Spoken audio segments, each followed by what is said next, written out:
My old friend taught me that lesson vividly back in 1933. There was a deep depression in this land. Many of you are too young to remember it, but I am almost now 67. And I went through the deep depression back in New York City. I was a dancer. And who would pay a dancer when they couldn't eat? All the theaters were closed. I don't think more than 3 theaters out of 50 were open in Times Square. So who wanted the dancer? I would have danced for anything, for a meal. And no one wanted to pay a dancer. So what would I do? I wanted to go to my little island called Barbados. And I had no money. But when I said no money, I mean no money. Not just a little bit, but none.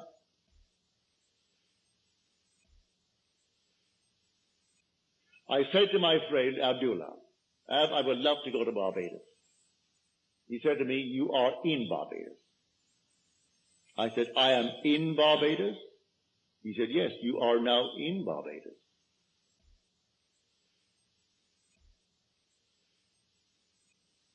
I didn't quite understand what he was telling me. I learned it afterwards. He was telling me that if I want something, I must now, at that moment that I want it, assume that I have it.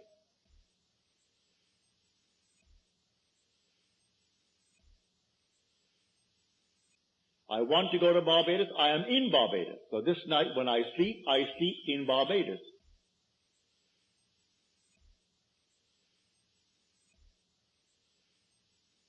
How? In my imagination.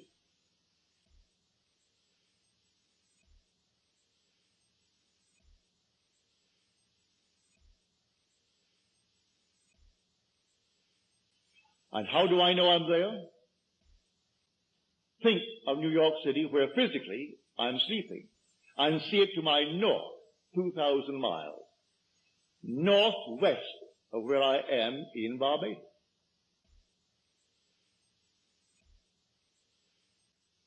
Well, the months went by and I didn't see any evidence.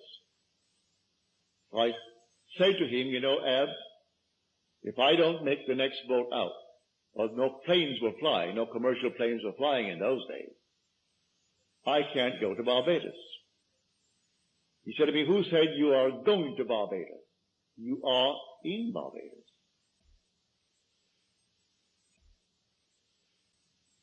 You can't discuss how you're going to Barbados when you are already in Barbados.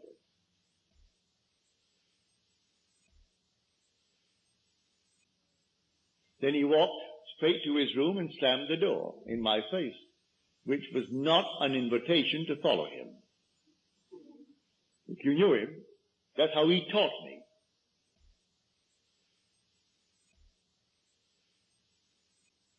I am asleep as though I am in Barbados. And when I went to bed, though in New York City, I had assumed that I am actually in Barbados and see New York City not under me, but to the north of me, 2,000 miles. And I woke within 48 hours after that moment, and under my door was a letter from my brother Victor.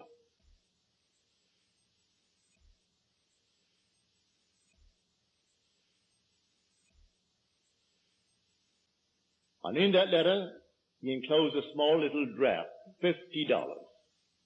He said, I have told the steamship company, the Furnace Whitty Company, to issue you a ticket and charge it to me. The $50 is simply if you want some little thing, like a suit of clothes. In those days, you could buy a suit for $12, a fairly decent suit. You could buy a pair of shoes for $3.50 or $4. But he said the $50 just for anything you may need to get aboard the ship. But sign the chits, I'll meet the ship and pay all expenses, and I will pay all the tips. So it's not for tips aboard the ship. I went down to the place and I told them what my letter said. I read my letter to them. They said, Mr. Goddard, we only have steerage from now on.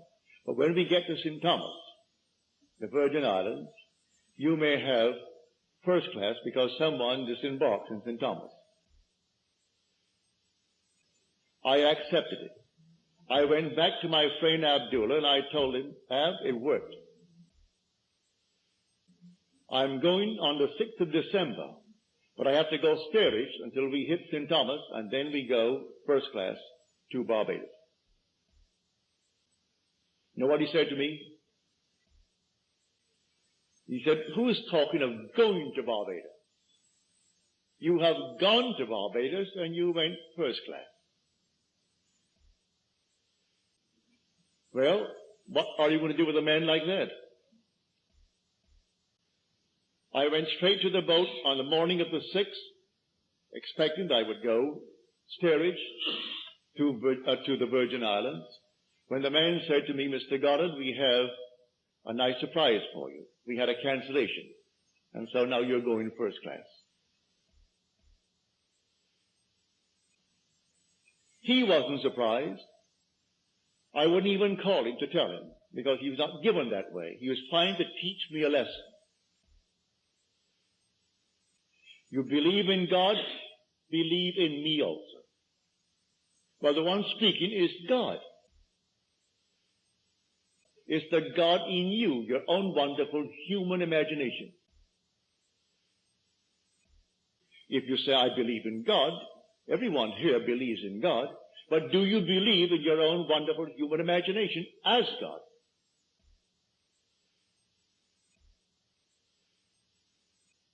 If the word God conveys the sense of an existent something outside of you, you have the wrong God.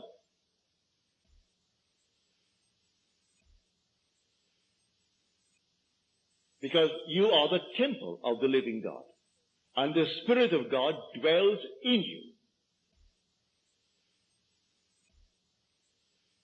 Well, if he is in me, find out who he is and where he is.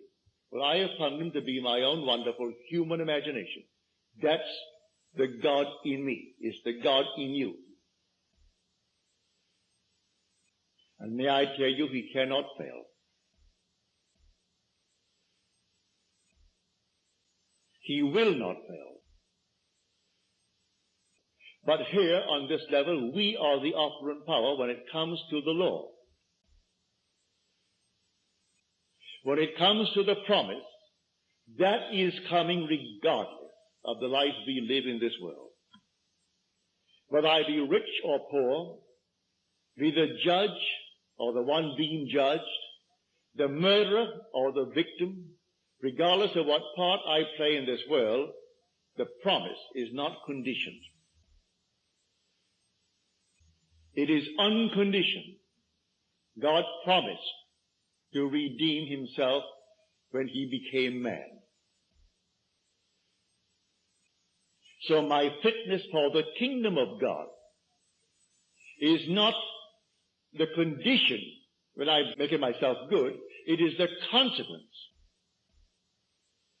not the condition of his choice when he called me into the kingdom.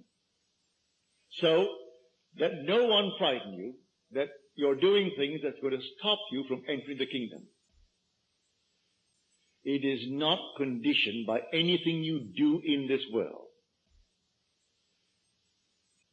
The only condition is on the law. I can say that if I go in a certain direction, I will not encounter certain things.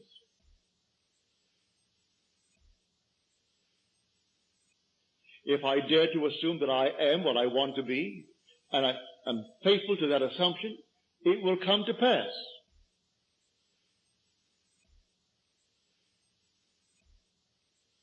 If I am not faithful to it, it will not come to pass. If I don't assume that I am it, it will not come to pass. So I am the operant power when it comes to the law. But when it comes to the promise, that is coming regardless of what you do or where you are or anything in this world. everyone will be redeemed. But everyone. But here when it comes to the law,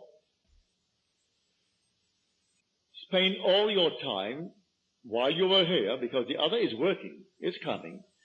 So while you are here, take the law and try to understand it and try to apply it wisely.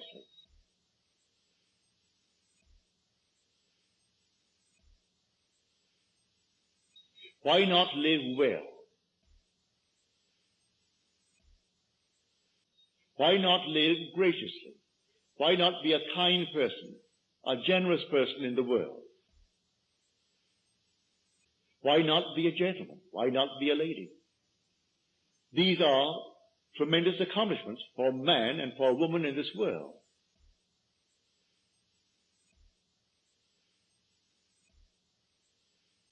So I say to everyone, while you are here, find out what the law is all about. Because you can't deceive yourself, because the law will not allow you to. As you reap the things in this world, you may deny that you planted them, but it couldn't happen by accident.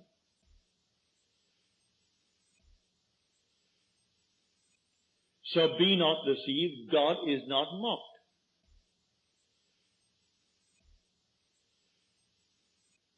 For as a man sows, so shall he reap, and he's reaping everything morning, noon, and night. I may not remember my sowing and deny the harvest that is mine, but it's there and I've got to accept it.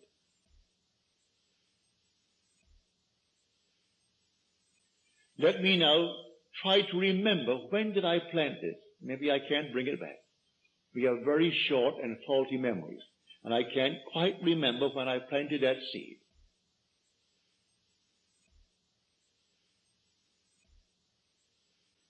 Why, the morning's paper, as you read these horrible stories, would tell you when you planted it. You do not know the characters spoken of in the paper, yet you react.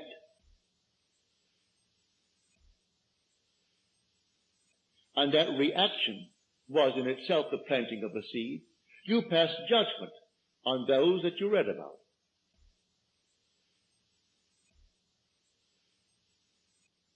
You read the gossip of the paper and you're passing judgment. And all of your imaginary reactions are planting seeds.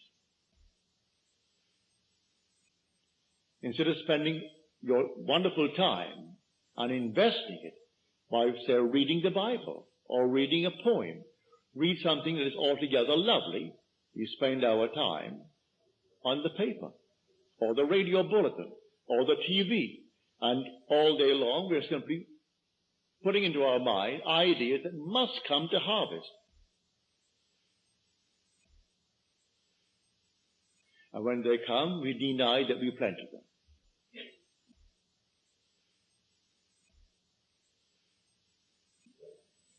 But here, on this principle of the law, you can be what you want to be in this world. I don't care what the world will tell you. You can start from scratch.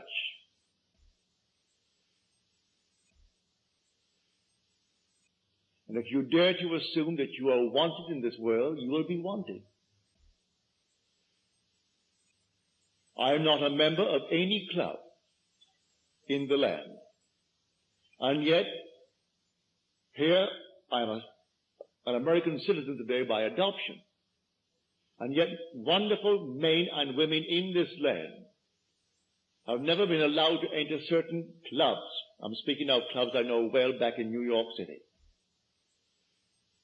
And yet, I, a stranger, have gone as an honored guest to almost every one of them.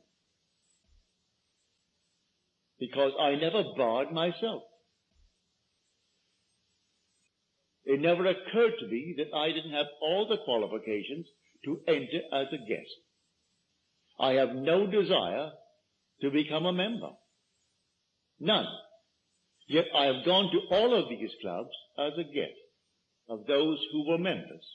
They came to my meeting and asked me for dinner, and they took me to the club, or asked me for some other purpose to go to the club. So Not a thing in me allowed me to be barred, because I didn't bar myself. You can go any place in this world if you don't put these barriers on yourself. It's entirely up to you. God in you is your own wonderful being called your human imagination. In the 4 weeks that I'm gone, practice it morning, noon, and night. And long before the 4 weeks, you should show the fruit. I'm serious about it. You should bear the fruit of planting now. Not everything takes a month. Not everything takes a year to grow. Some things come up overnight.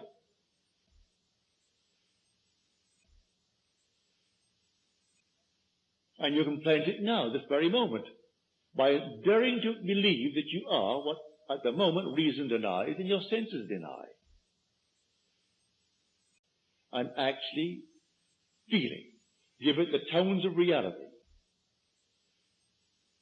And then drop it. You don't pick it up tomorrow morning to see if it's growing. You accept it. And in its own good time, it comes to fruition in your world.